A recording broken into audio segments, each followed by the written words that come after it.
This beautiful Georgia pine vase, created by wood craftsman Ed Moulthrop, has been part of the Cultural Center Museum's collection since 1978. The skills of this artistry required decades to develop, and began when he was a boy.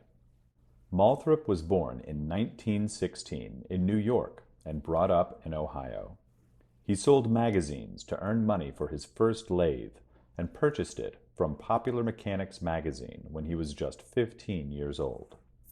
There were no instructions or tools with the machine, so he fashioned his own equipment and taught himself to operate it, developing an experimental approach that continued throughout his life.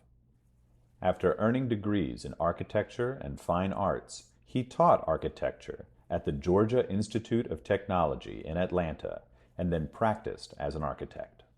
In the 1970s, he resigned from architecture to pursue wood-turning professionally. Moulthrop became most famous for his large-scale bowls, usually spherical or elliptical with polished clear finishes. To accommodate their size, he designed and built all of his equipment. His turned wood bowls reached up to 40 inches in diameter and 4 feet in height. He sought out domestic wood that had been diseased or struck by lightning, or streaked and discolored by fungal growth. Such natural variations in the wood resulted in interesting patterns and colors.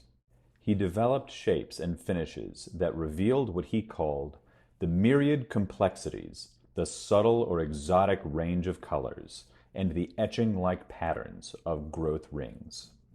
Moulthrop also developed methods for strengthening his wood and for creating a plastic-like finish.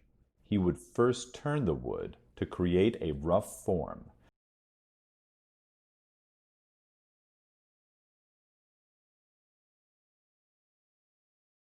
then soak it in polyethylene glycol for 6 weeks to 3 months. This chemical fixed the wood's colors and replaced its natural moisture, preventing shrinkage and cracking, and allowing him to use pieces that otherwise were too fragile. A refining turn of the wood completed the form, which he coated with resin. Moulthrop's work is displayed in the collections of many major museums across the United States. He passed away in 2003, but his son Philip Moulthrop and grandson Matt, acclaimed woodworkers in their own right, carry on his legacy of technique and tools.